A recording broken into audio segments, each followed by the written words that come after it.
여호와를 지극히 경외한 오바댜라는 제목으로 한 주간 언약을 받도록 하겠습니다. 이 경외라는 말은 무서워하는 감정이나 지극히 큰 존경을 의미하기도 합니다. 여호와 하나님을 경외하는 것은 사람의 본분입니다. 전도서 12장 13절 말씀입니다. 일의 결국을 다 들었으니 하나님을 경외하고 그의 명령들을 다 지킬지어다. 이것이 모든 사람의 본분이니라 하셨습니다. 이 세상에서 온갖 부귀와 영화를 다 누렸던 솔로몬이 한 말입니다. 그 부귀와 영화를 누리기 위해 많은 이방인 여인들과 결혼을 하고 살았던 사람이 솔로몬이었습니다.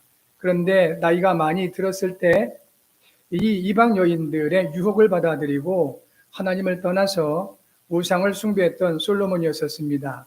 그런 솔로몬이 인생 마지막에 하나님께 돌이키게 되었습니다.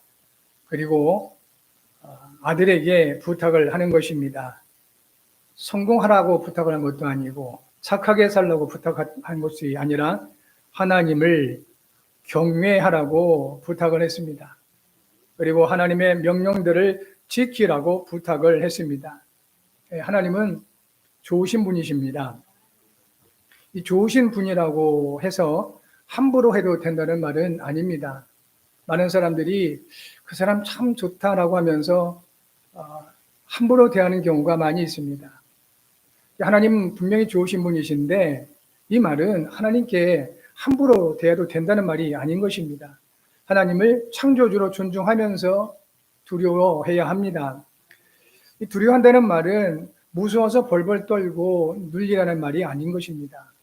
하나님을 하나님으로 인정하라는 것입니다. 이것이 하나님을 경외하는 것입니다. 자녀들이 아빠나 엄마를 부모로 인정하는 것이 당연한 것입니다. 그런데 문제가 되는 이유는 이 자녀들이 부모를 부모로 인정을 안 하는 것입니다. 그러면 그 가정에 문제가 오게 되어 있습니다.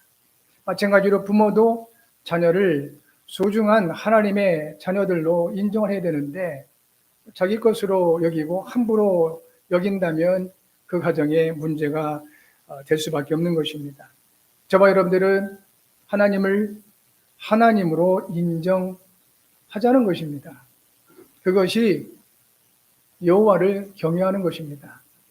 결코 어려운 것이 아닌데 이 부분이 너무나도 많은 사람들에게 안 되고 있는 것입니다. 이와 같이 하나님을 경외하게 되면 자연스럽게 하나님의 말씀을 듣고 받아들이게 되는 것입니다. 자녀들이 부모를 부모로 인정하고 존중하면 부모의 말을 들을 수 있습니다. 근데 그렇지 않으니까 부모의 말을 아예 안 듣는 것입니다. 성도 여러분, 하나님을 경외하시기 바랍니다. 그래서 하나님의 말씀이 들려주시기 바라고 하나님의 말씀에 의한 하나님의 역사 속에 있기를 바랍니다. 저는 다른 사람에게 이것저것을 하라고 잘 말을 안 합니다. 가능하면 제가 할 수 있는 부분들은 제가 하고 마는 그런 그 입장입니다.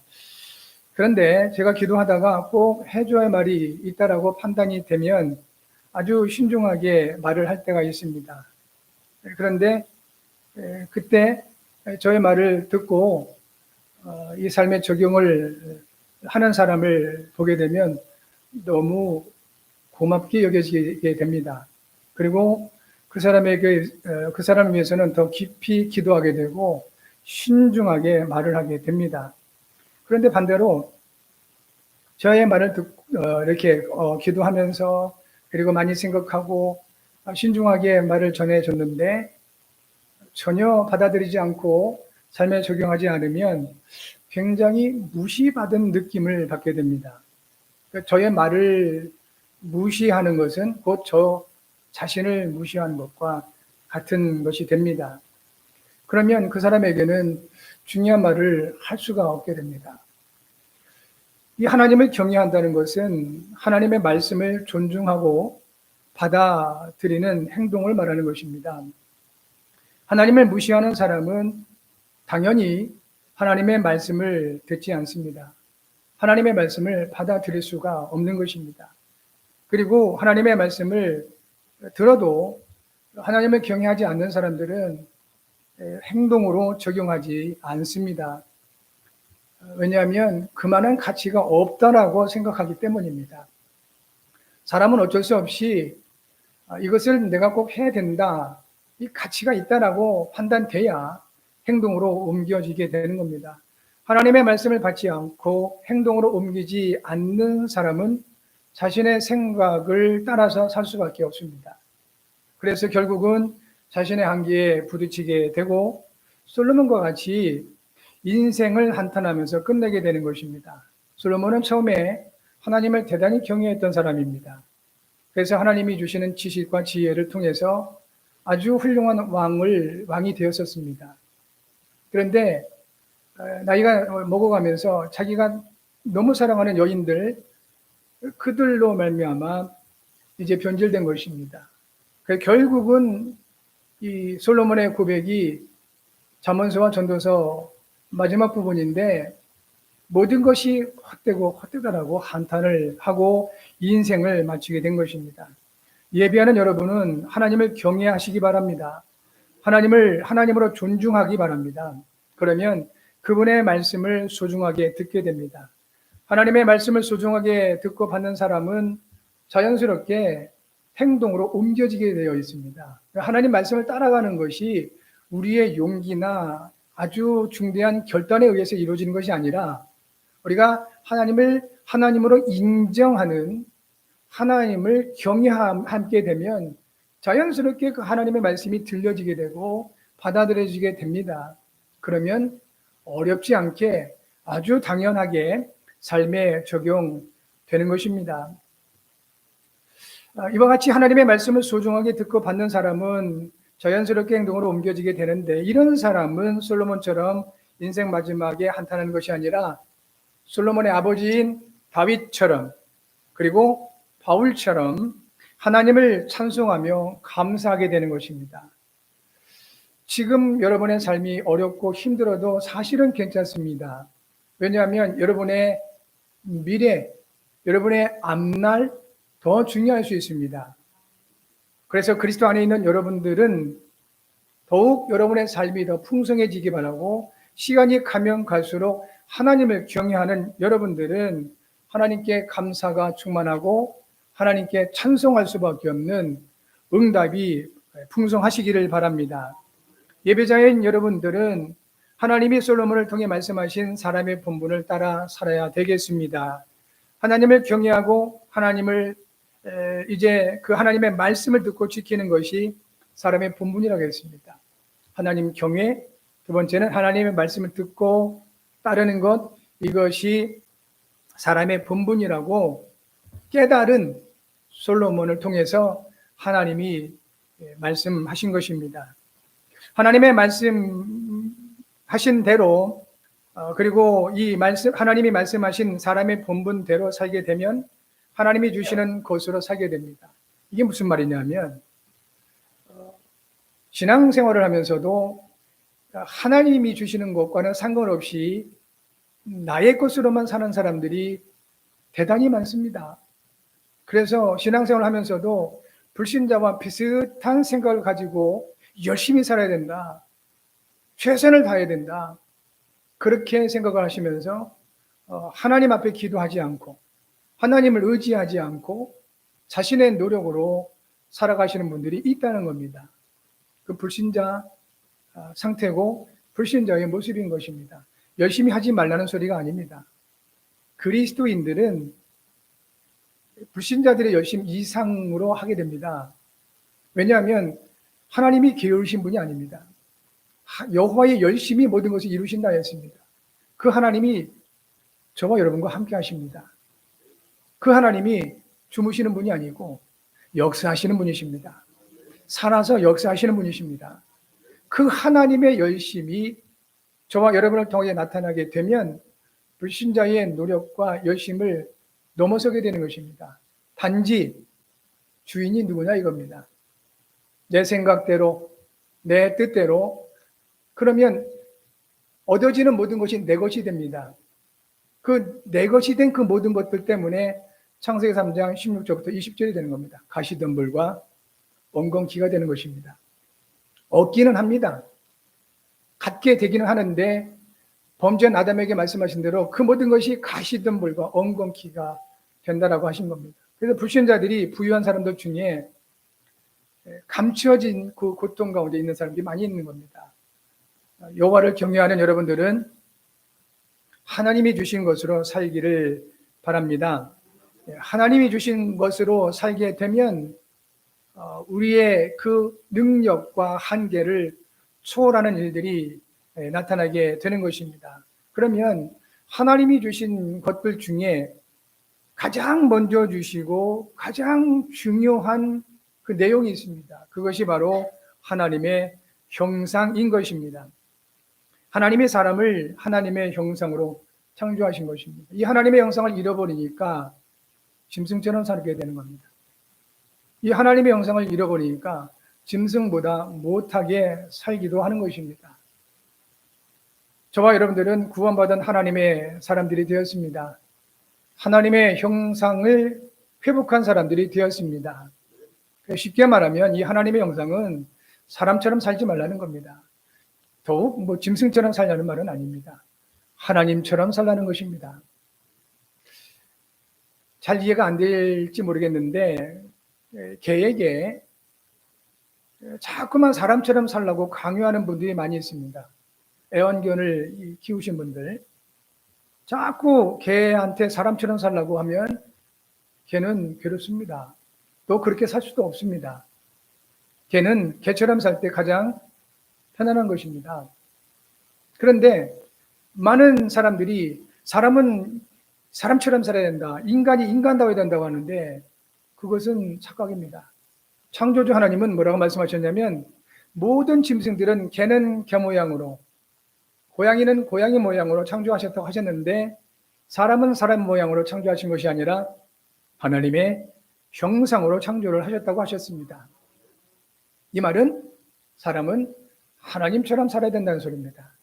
하나님과 함께 할 때 사람은 가장 편안하고 가장 자유할 수 있다는 것입니다.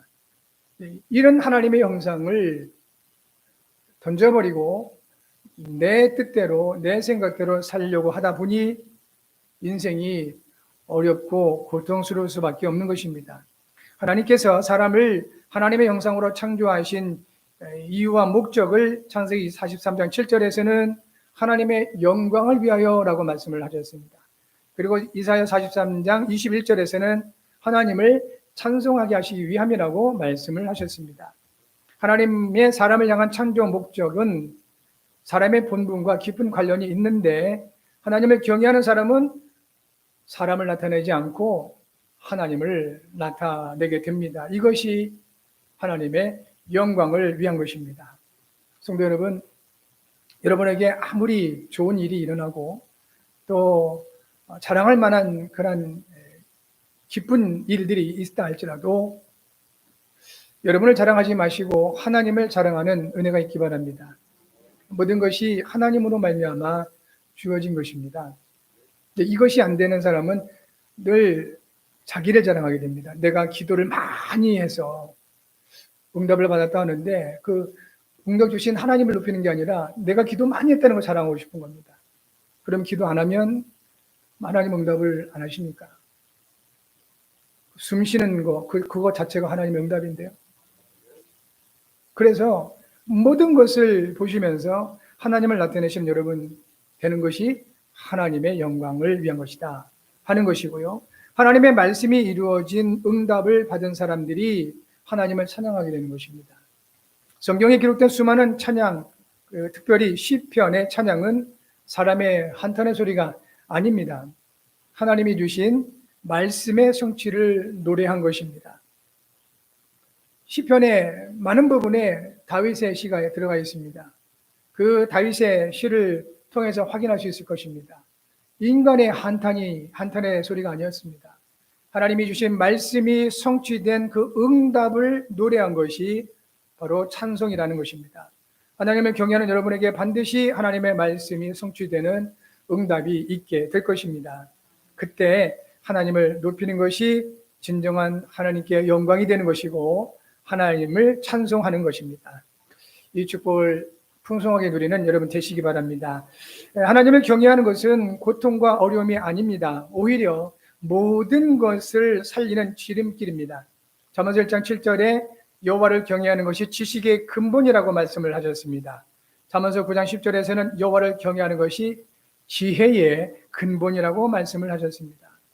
하나님을 경외했던 솔로몬은 하나님으로부터 지식과 지혜를 받았습니다.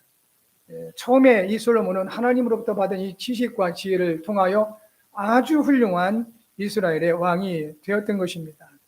그와 같이 하나님을 경외하는 여러분들에게 하나님은 동일한 응답과 축복으로 역사를 하실 것입니다. 조심하셔야 될 것은 하나님이 역사하실 때 더욱 하나님께 영광 돌리고 겸손해야 되겠습니다. 그러면 끝까지 부족함이 없게 하시는 하나님의 은혜를 누리게 되는 것입니다. 솔로몬에게 어마어마한 상상할 수 없는 기대 이상의 하나님의 역사가 있었습니다. 그래서 그런지 이 솔로몬은 착각하게 된 겁니다. 결국은 그 인생 마지막은 비참하게 된 것입니다. 시편 34편 9절에 너희 성도들아 여호와를 경외하라. 그를 경외하는 자에게는 부족함이 없도다 하셨습니다. 시편 111편 5절에서 여호와께서 자기를 경외하는 자들에게 양식을 주시며 그의 언약을 영원히 기억하시리로다 라고 말씀하셨습니다. 잠언서 19장 23절에서는 여호와를 경외하는 것은 사람으로 생명에 이르게 하는 것이라 경외하는 자는 족하게 지내고 재앙을 당하지 아니하니라고 하셨습니다. 이 부분을 여러분 마음에 담아 두시기를 바랍니다. 여호와를 경외하는 것은 특별히 어렵고 힘든 것이 아니라 하나님을 하나님으로 인정하는 것입니다.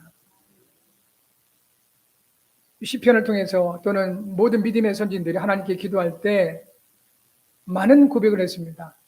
나의 하나님, 우리 아버지. 그렇게 하나님이 여러분과 직접적인 관계가 돼서 그 하나님을 하나님으로 인정하는 것이 여호와를 경외하는 것인데 이렇게 여호와를 경외하는 사람들에게는 부족함이 없도록 하나님이 역사를 하시겠다고 약속해 주셨습니다. 지금은 하나님을 경외하는 것이 이상한 시대가 되어버렸습니다. 하나님을 떠나서 제멋대로 사는 것이 정상이고 잘 사는 것처럼 인정되는 시대가 되었습니다. 우리 후대들이 걱정되는 것은 바로 이 부분입니다. 어릴 때부터 불신앙의 문화에 흠뻑 빠져서 하나님을 경외하는 것이 이상한 것처럼 그렇게 생각되는 시대가 되어버린 것입니다. 성도 여러분, 여러분은 그런 시대를 복음으로 살리는 하나님의 뜻을 이루는 사람들이 되었습니다. 그래서 어렵게 생각하지 마시고 힘들게 하지 마시고 하나님을 경외하는 여러분이 중직자 오바댜가 받고 누렸던 축복과 응답을 누리면 되겠습니다. 하나님은 여호와를 지극히 경외한 오바댜를 통해 하나님 나라의 일을 이루셨습니다. 여호와를 지극히 경외한 오바댜의 신앙과 삶을 여러분에게 약간만, 크게 아닙니다. 약간만 적용하시면 되겠습니다. 그러면 그의 축복과 응답을 그대로 받고 누리면서 여러분에게 주어진 가정과 가문, 삶의 현장을, 산업 현장을 살리게 될 것입니다. 이를 위해 오바댜가 여호와를 지극히 경외한 증거가 무엇인지를 확인하시면 되겠습니다. 먼저 오바댜는 지극히 우상을 숭배하면서 하나님을 대적하던 아합 왕 때 왕궁을 맡았던 고위 관리였습니다. 그랬던 오바댜가 아합의 부인이었던 왕비 이세벨이 여호와의 선지자들을 멸할 때 선지자 100명을 보호했습니다. 바알과 아세라를 섬기며 하나님을 대적했던 왕비 이세벨이 이를 갈면서 여호와의 선지자들을 멸했습니다. 이세벨이 하나님의 선지자들을 다 찾아서 죽인 것입니다. 이때 오바댜가 한두 명도 아니고 100명의 여호와의 선지자들을 돌본 것입니다. 오바댜 입장에서는 목숨을 걸고 하나님의 종들을 돌본 것입니다. 이세벨 왕비가 하나님의 종들을 다 잡아 죽이는 그때인데 만약에 그것을 들키면 결국 자기도 죽을 줄 잘 알고 있었던 오바댜였었습니다. 그런데도 불구하고 하나님의 선지자들을 100명이나 돌본 것입니다. 이것이 오바댜가 여호와를 지극히 경외한 증거인 것입니다. 하나님을 지극히 경외하는 사람은 하나님이 세운 사람을 소중하게 여기게 됩니다. 그래서 그들을 돌보게 됩니다. 이 부분을 예수님께서 하신 말씀을 통해 확인할 수 있습니다. 마태복음 10장 40절부터 42절입니다. 너희를 영접하는 자는 나를 영접하는 것이요 나를 영접하는 자는 나를 보내신 이를 영접하는 것입니다. 선지자의 이름으로 선지자를 영접하는 자는 선지자의 상을 받을 것이요 의인의 이름으로 의인을 영접하는 자는 의인의 상을 받을 것이요 또 누구든지 제자의 이름으로 이 작은 자 중 하나에게 냉수 한 것이라도 주는 자는 내가 진실로 너희에게 이르노니 그 사람이 결단코 상을 잃지 아니하니라 라고 예수님께서 말씀하셨습니다. 예수님의 제자들을 영접하는 사람은 예수님을 영접하는 것이라고 말씀하셨습니다. 예수님을 영접하는 사람은 하나님 아버지를 영접하는 것이라고 말씀하셨습니다. 선지자의 이름으로 선지자를 영접하면 선지자의 상을 받을 것이고 의인의 이름으로 의인을 영접하면 의인의 상을 받게 된다고 말씀하셨습니다. 그리고 제자의 이름으로 냉수한 것이라도 아주 작은 자에게 주면 결코 상을 잃지 않겠다라고 말씀하셨습니다. 누가복음 6장 38절에서 예수님께서 말씀하셨는데 이 같은 믿음으로 주라고 하십니다. 주라. 많은 사람들은 움켜쥐기를 원하죠. 빼앗기를 원하고 자기가 갖기를 원하는데 예수님은 주라 라고 말씀하셨습니다. 무조건 주는 게 아닙니다. 이 믿음을 가지고 예수님의 제자들 연약한 사람들입니다. 그런 사람들을 영접하게 되면 예수님 영접하는 것이다 라는 그 믿음을 가지고 주라 하는 것입니다. 그러면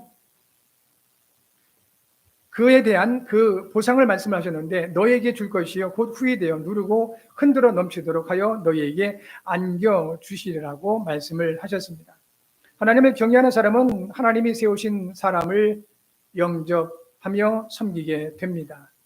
그래서 오바댜 같이 이제 믿음으로 엘리야를 영접하고 하나님께 쓰임받은 것처럼 예배하는 여러분 모두가 정말 하나님의 사람을 소중하게 여기고 영접하고 섬김으로 말미암아 하나님이 주시는 상을 받는 여러분이 되기를 바랍니다. 하나님이 주신 것을 누리시면 현장 살리게 됩니다. 하나님이 주신 것을 누릴 때 비로소 사람을 살리게 됩니다. 하나님이 주신 것을 여러분이 받고 누릴 때 여러분이 하는 그 산업이 살아나게 되는 것입니다. 두 번째 오바댜는 엘리야를 만났을 때 그를 주라고 부르며 엎드렸습니다. 오바댜는 당시에 왕궁을 관리하던 고위급 공무원이었습니다. 나름의 권력도 있었고 사회적인 지위로는 엘리야와는 비교가 되지 않았습니다. 그런 오바댜가 광야에 떠돌아다니던 하나님의 선지자 엘리야를 만났을 때 그를 알아보고 내 주 엘리야여 라고 했습니다. 이것이 오바댜가 여호와를 지극히 경외한 증거 두 번째인 것입니다. 내 주 엘리야여. 사회적인 그 지위로는 비교가 안 되는 그런 엘리야였습니다. 그런 엘리야를 알아보고 오바댜는 주라고 표현을 한 것입니다. 이같이 하나님을 경외하는 사람은 하나님의 사람을 소중하게 여기고 겸손하게 맞이하게 되는 것입니다. 이 비슷한 일이 베드로에게도 있었습니다. 사도행전 10장 1절부터 48절까지의 말씀에 기록되어 있습니다. 가이사라에 고넬료라는 사람이 있었습니다. 그는 이데알리의 부대라 하는 군대의 백부장이었습니다. 이 부대는 로마 황제의 직속 부대였던 것입니다.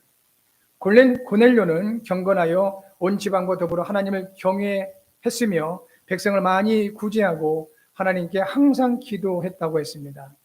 그런 어느 날 환상 중에 하나님의 사자가 고넬료에게 베드로를 청하라고 한 것입니다. 기도를 항상 했던 사람이기 때문에 그 기도 중에 하나님 역사하신 겁니다. 고넬료는 이 하나님의 사자의 말대로 사람을 보내서 베드로를 청했습니다. 그리고 친척들과 친구들을 모아서 기다렸습니다. 드디어 베드로가 고넬료의 집에 도착했을 때 고넬료는 베드로의 발 앞에 뛰어나가서 절하면서 그를 맞이했습니다. 이것이 고넬료가 하나님을 지극히 경외한 증거인 것입니다. 고넬료의 행위는 당시 로마 군인들의 입장에서는 용납할 수 없는 것이었습니다. 왜냐하면 로마 황제의 직속 부대의 장교였던 고넬료가 식민지였던 이스라엘의 어부 출신인 베드로 앞에 엎드린다 하는 것은 고넬료의 그 친구들 입장에서는 이해가 안 되는 것입니다. 그러나 고넬료에게는 그럴 만한 이유가 있었던 것입니다. 경건하고 하나님을 경외하며 백성을 많이 구제하고 하나님께 항상 기도했던 고넬료였습니다.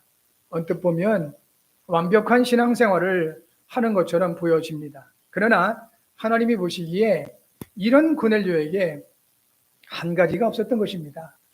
하나님은 고넬료에게 그에게 없었던 그 한 가지를 주시기 위해 베드로를 청하라고 하신 것입니다. 고넬료에게 없었던 그 한 가지가 바로 이스라엘의 어부 출신이었던 베드로에게 있었던 것입니다. 그것이 예수는 그리스도시라는 복음이었던 것입니다. 그리스도가 없는 경건과 그리스도가 없는 하나님의 경외와 그리스도가 없는 구제나 기도는 종교라는 것입니다. 하나님은 고넬료의 그 기도한 삶을 받으시고 가장 중요한 복음을 주신 것입니다. 성도 여러분, 이 부분은 여러분 평생에 점검을 해야 될 내용입니다. 그래서 경건하고 구제 많이 하고 그리고 기도를 많이 하고 여호와도 경외하는데, 그런데 저주와 재앙이 떠나가지 않는 사람이 많이 있습니다. 왜 그렇습니까? 복음을 놓쳐서 그렇습니다. 그래서 여러분, 그리스도 안에서 이 모든 경건이 유익이 되는 겁니다. 그리스도 안에 있을 때 구제가 유익이 되는 것입니다. 그리스도 안에 있을 때 여러분의 기도가 하나님을 영화롭게 할 수 있다는 것입니다. 예수님을 그리스도로 믿고 영접한 여러분은 종교에서 벗어나 복음 가운데 있는 전도자의 축복을 받았습니다. 이 축복을 여러분 소홀하게 여기시면 안 됩니다. 감사로 깊이 누리시는 여러분 되기 바랍니다. 세 번째, 오바댜는 죽음의 위기 속에서도 엘리야의 말을 아합 왕에게 전했고 아합은 오바댜의 말을 따랐습니다. 아합은 엘리야를 찾았습니다. 엘리야에게 잘해주기 위해서가 아니라 엘리야를 잡아서 감옥에 가두거나 죽이기 위해서였습니다.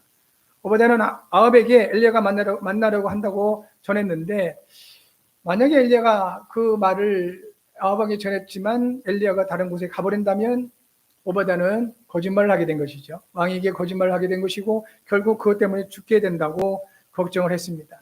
그런데 엘리야는 살아계신 하나님을 두고 맹세를 했습니다. 내가 반드시 아합 왕을 만날 것이다. 왜냐하면 하나님께서 엘리야에게 그렇게 말씀을 하셨기 때문입니다. 엘리야는 아합을 만나서 바알과 아세라 선지자들 다 모으라고 요구를 했습니다. 그리고 바알 선지자 450명과 갈멜산에서 영적 싸움을 하고 승리하게 되었습니다. 이 중요한 역할을 바로 오바댜가 했던 것입니다. 단순한 호기심으로 한 것이 아니고 단순한 용기를 내서 한 것도 아닌 것입니다. 죽을 수 있었습니다. 목숨을 걸고 한 것입니다. 이것이 바로 오바댜가 하나님을 경외한 증거인 것입니다. 하나님의 사람 엘리야를 통한 하나님의 말씀을 목숨을 걸고 전한 것입니다. 하나님의 경외한 사람은 하나님의 종을 알아보게 되고 하나님의 종을 통한 하나님의 말씀을 듣게 됩니다. 이 사람의 말에도 목숨을 걸 가치가 있다고 생각되면 그렇게 합니다. 그래서 독립운동가나 다른 사람을 위해 희생을 하는 사람들이 있는 것입니다. 하나님을 경외한 사람은 오베데와 같이 하나님의 종을 통해 주시는 말씀에 목숨을 걸 수 있게 됩니다. 걸어야지라고 작심하는 것이 아니라, 다짐하는 것이 아니라 그렇게 됩니다. 그때 하나님의 역사를 보게 되는 것입니다. 엘리야를 위해 목숨을 걸었던 오바댜와 같이 전도자 바울 곁에는 브리스길라와 아굴라 같은 부부가 있었습니다. 브리스길라와 아굴라를 향하여 바울은 말했습니다. 이들은 나를 위하여 목숨을 걸었다라고 표현했습니다. 로마서 16장 3절과 4절 말씀입니다. 너희는 그리스도 예수 안에서 나의 동역자들인 브리스가와 아굴라에게 문안하라. 그들은 내 목숨을 위하여 자기들의 목까지도 내어 놓았나니 나뿐 아니라 이방인의 모든 교회도 그들에게 감사하느니라 했습니다. 쾌락을 위해 목숨 건 사람들이 있습니다. 성공과 출세를 위해서 목숨을 건 사람들이 있습니다.